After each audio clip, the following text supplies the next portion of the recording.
உங்கள் ரெஸ்யூமுக்கும் இந்த கம்பெனிக்கும் எந்த ஒரு சம்மந்தமும் கிடையாது, அதனால் உங்களுக்கு வேலை இல்லை.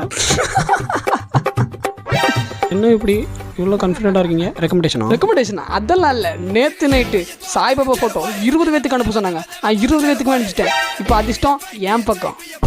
இப்போ மட்டும் நீங்கள் வேலை தரலாம்னு சொன்னீங்களா, உங்கள் கம்பெனி திவால் ஆயிரும். இது சொன்ன போதே திவால் ஆயிருமோ?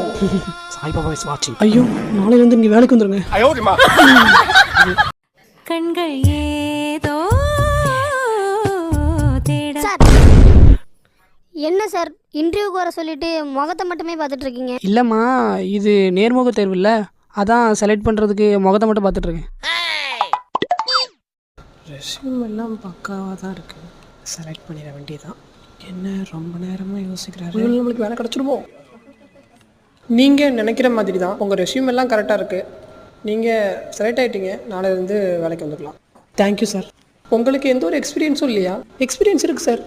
அப்புறம் ஏன் நீங்கள் அதை ரெஸ்யூமில் மென்ஷன் பண்ணல? அதுவா சார், இதுக்கு முன்னாடி 15 இன்டர்வியூ போனேன், அதை மென்ஷன் பண்ணலாமா? அப்போ ஐயோ மறந்துட்டனே. மென்டல் ஹாஸ்பிட்டலுக்கு ஃபோன் பண்றா. சொல்லுங்க, உங்களோட வீக்னஸ் என்ன? என்னோட வீக்னஸ்ங்களா? நான் வந்து எல்லாத்தையுமே சீக்கிரமாகவே நம்பிடுவேன். ஓ அப்படிங்களா? சரி, நீங்கள் செலக்ட் ஆகிட்டீங்க, நாளையிலேருந்து வேலைக்கு வந்துடுங்க. சரிங்களா? தேங்க்யூ சார், ரொம்ப ரொம்ப தேங்க்ஸ் சார். ஓ நம்பிட்டீங்களா? நான் சும்மா சொன்னேன். Emotional damage.